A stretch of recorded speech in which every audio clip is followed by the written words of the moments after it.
I think he could be the biggest figure in Argentina. Everyone knew who was going to be the best player in the world.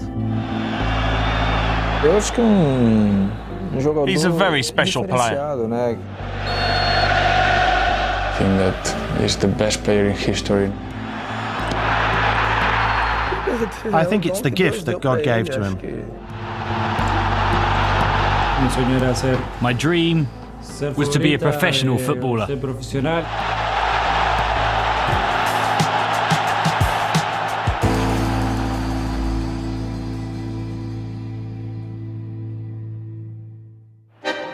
In the 20th century, there was little debate. Known in his home country as Dios, God, Diego Maradona was revered by Argentinian fans as the world's greatest ever player.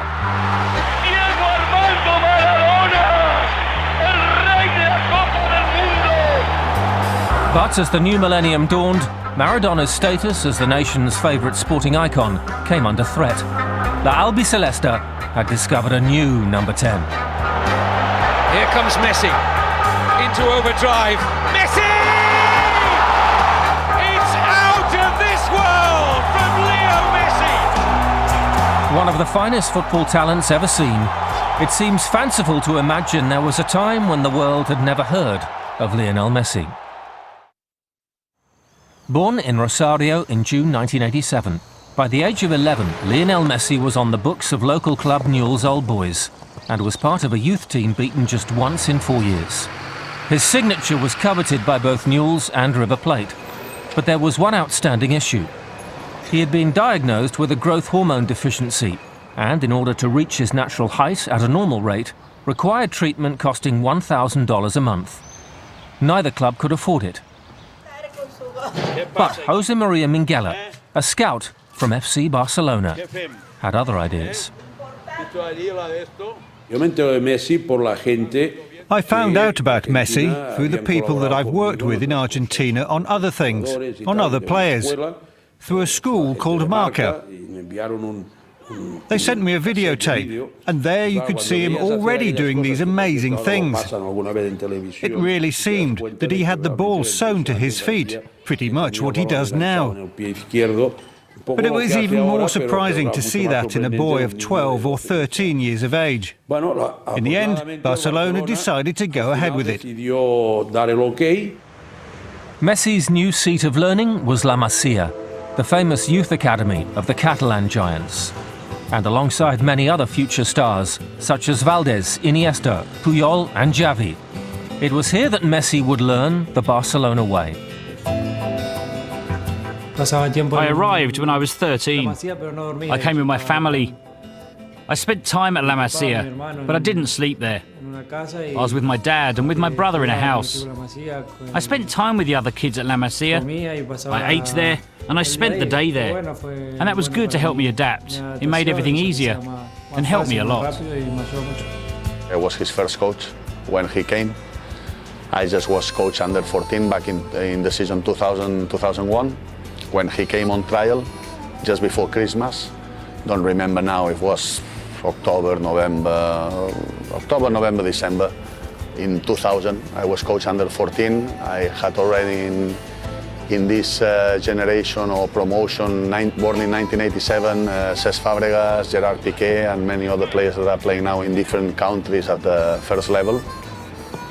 And then came Lionel Messi, and everyone realized that we were due for one great player.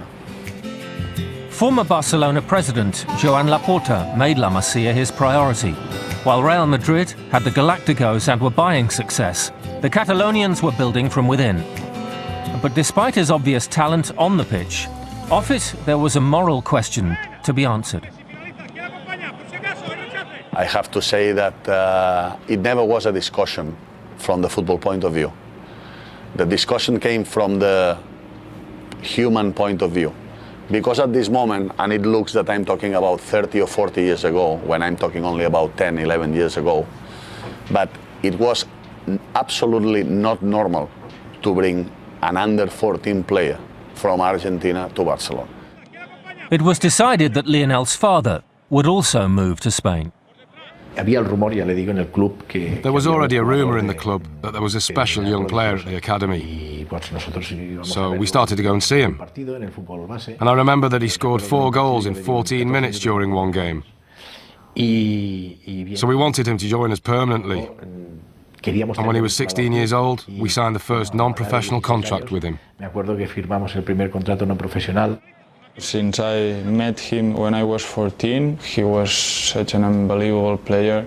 And the only question was that he can maintain, if he can play like he was playing when he was 14 in the professional level. And he's doing the same. So I think that everyone knows he's the best player in the world. Piensa usted que cuando When Leo used to play in the academy, we all used to go and see him play because he was so special. We were all convinced that he was such an amazing talent. But then, of course, you need to work. And he went into the first team when he was just 16. Dio el salto al primer equipo con 16 años.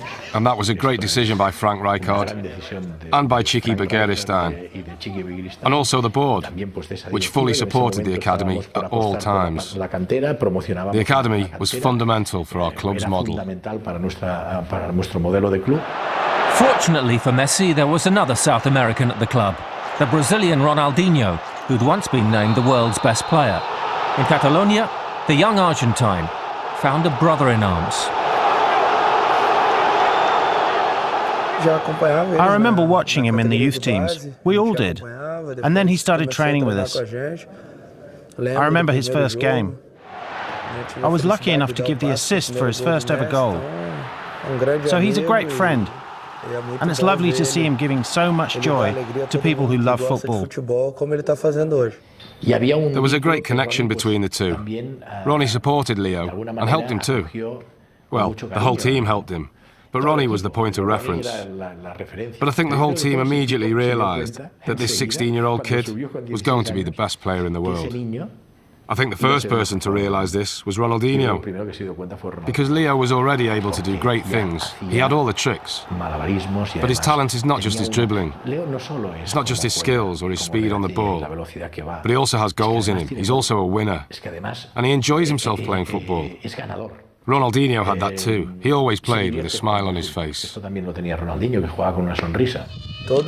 We all saw that he had so much quality. I was lucky enough to see him when he was a kid in the youth teams, and then training with him and playing alongside him. Everything he's done is what we always expected of him. It makes me very happy to see a friend shining so brightly. Dutch coach Frank Rijkaard gave Messi his league debut in 2004. Ronaldinho had been the star attraction at the Camp Nou, but Messi was making a name for himself and took on the mantle with more frequent appearances. He was one of many youngsters from La Masia beginning to make the breakthrough. Both Ronaldinho and Rijkaard played a major part in his development, and if progress was slow, Messi remained philosophical, testament to his upbringing and his own character. The Barcelona first team is very strong this year, and I think they can achieve a lot. But it's true, there's lots of games as well, and there'll be some opportunities for players like me to play in the first team this season.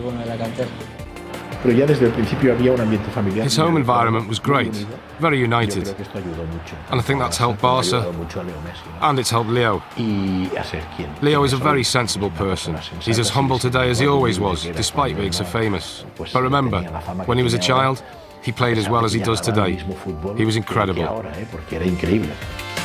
In 2005, Messi represented Argentina at the South American Youth Championship in Colombia, where his performances earned him squad selection for the FIFA World Youth Championship in Holland.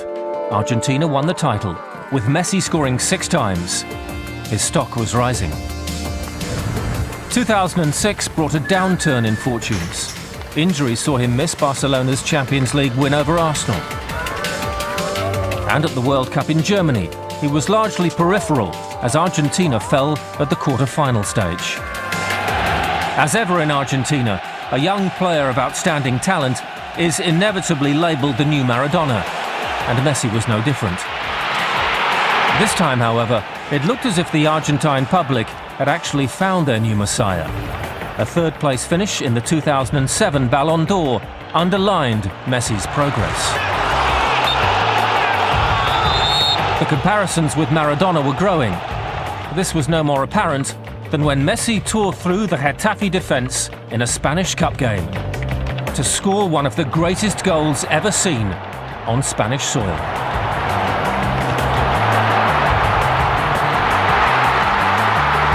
It was eerily reminiscent of Diego Maradona's famous World Cup goal in 1986 against England. Messi could now lay claim to being the greatest of them all. He was just a young boy when I came there, and I saw him sort of mature into a man on the pitch. He was just, everyone knew he was going to be the best player in the world, or everyone talked about it. And for him to have been able to live up to all the hype and the talk, it's a great achievement, and the way he does it as well, the way he conducts himself is, I think, is an example to anyone. I've not seen everyone play, but of those I have seen play, of course, the ability he has to change a game is fantastic. Incredible. The following season saw Messi become a first-team regular at the Camp Nou. He scored 14 goals in 26 matches, including a hat-trick against Real Madrid in El Clasico.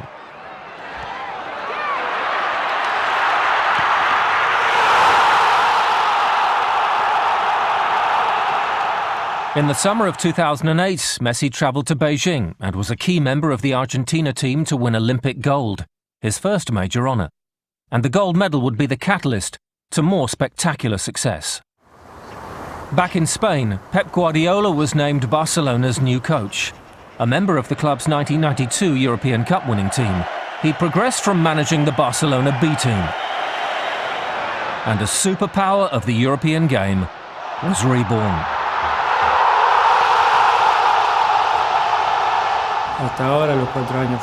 It was great. From the first day that he arrived, the 4 years were phenomenal. Not just with me, but with the whole squad. He was always a very approachable manager. He took care of us off the pitch as well as on it, and it was great having him here. Still only 21, Messi's talent was clear, but under Guardiola, he matured as a player and began to offer much more. From the moment that Guardiola arrived at the club, we all knew we'd have to work very hard to win titles. Go past everyone, dribble, because it's what he likes and enjoys. He does that thing better than anyone. But then he goes one step further regarding the team. Messi doesn't think of winning just that game. He's thinking of winning the title too. He was not alone. Barcelona was now a team packed with internationals at the top of their game. Many of the starting 11 had graduated from La Masia and were fully integrated into the tiki-taka style of football. It was a system that delivered a League and Cup double in Spain in 2009, before a Champions League final in Rome against Manchester United, in which Messi played a starring role. It was one of those finals that, despite the first 9 minutes, in which Cristiano Ronaldo came close and made Victor Valdés and Gerard Piqué work very hard, the rest of the game was like a carnival for us. And this was acknowledged by the British press and by Manchester United too. We played fantastically well. Samuel Eto'o's 10th minute strike energised the Catalans. And with 20 minutes remaining, Messi himself added a second to seal victory and become the top scorer in that year's competition with 9 goals. It was Barcelona's third European Cup and a second in 4 seasons. Messi and co had conquered all before them, and the team would go down in history as the first Spanish club to win the treble. What he has made him the best player in the world is that he's got great talent and great mentality.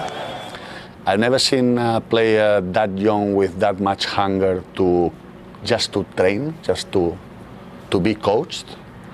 I remember him just finishing the training sessions and just this willingness to be the next day to train once again. Messi finished the season with 38 goals and won the Ballon d'Or for the first time. It would not be the last. I had the privilege to be with Leo before he received the FIFA World Player Award and the Ballon d'Or. I have a photograph from that night. The Ballon d'Or means a lot to me. I'm the same proud than everyone who has had him. No? In this case, I think it's not fair to say, because what I did. I think Lionel Messi was born to play football. It was a proud moment. It's one of those experiences that you're truly grateful for. I've experienced that, and I feel privileged. And it's all thanks to Messi. It means almost everything to me. I play a game every 3 or 4 days, and I spend a lot of time thinking about the games ahead. It takes up a lot of my life. Sometimes we talk about talent in football, about great talent, but what I really think is that many players have very good ingredients at a very high level, and they become players. But the real talent for me is Messi, is Maradona, is this type of player. When you go to a good restaurant and eat a great meal, and what comes with it isn't good, then the meal is a disaster. Messi is the main course, and the rest of us are the finishing touches to the dish. And we help to make it even better.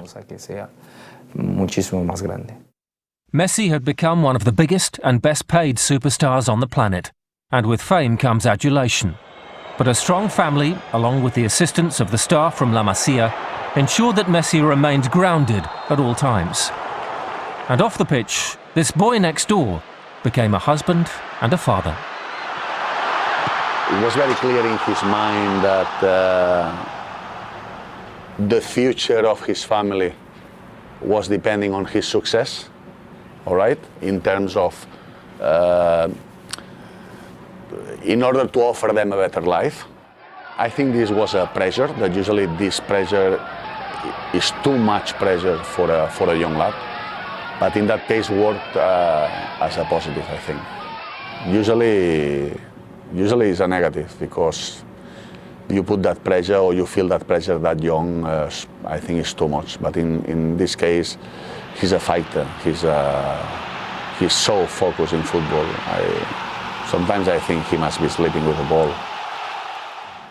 It's the ball and him and the ball is all about this. It's his life. The league titles in 2010 and 2011 added weight to the claim that this Barcelona team was the finest club side ever to play the game. Dancing to their own beat, this was a blend of the Argentine tango and the Spanish flamenco. Because of how we get on, we spend a lot of time together. We spend more time together than with our families almost. And that makes us very united and makes us strong. But the Barca way and the Messi way requires more than just raw talent. We take training sessions very seriously. Our manager never has any complaints. We're very professional. That team ethic led to yet another Champions League final in 2011. Fierce rivals Real Madrid had been defeated in the semi-final with 2 goals from Messi, the second cementing his reputation as the world's best player. Real's very own superstar Cristiano Ronaldo, the pretender to Messi's crown, was left in tears as Barca headed to the final in London. I was in the press box at Wembley. I had Barcelona fans on this side and Manchester fans on the other. There were more on the Manchester side, but there was a gap in the middle for neutral fans. And I remember how some people would say about Barcelona, wow. Barcelona's performance exemplified their philosophy. Pedro opened the scoring, but Messi was United's chief tormentor. Messi's amazing performance. Alex Ferguson played Park Ji-sung in front of him. But Messi almost dismissed him and would bypass him with his first movement. He wasted a player, he couldn't do anything. It was an extraordinary display. Messi's 53rd goal of the season gave Barca a 2-1 lead. before his dazzling footwork paved the way for David Villa to seal a 3-1 win, and Barcelona's third UEFA Champions League in an astounding trophy-laden 5 years. It was a display that typified the club and the mesmeric brilliance of Lionel Messi.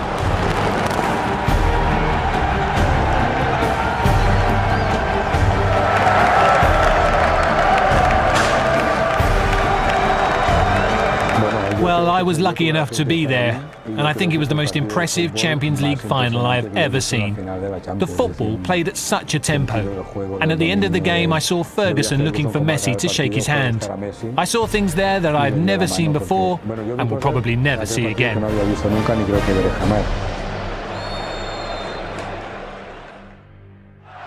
The plaudits continued, and further records were set.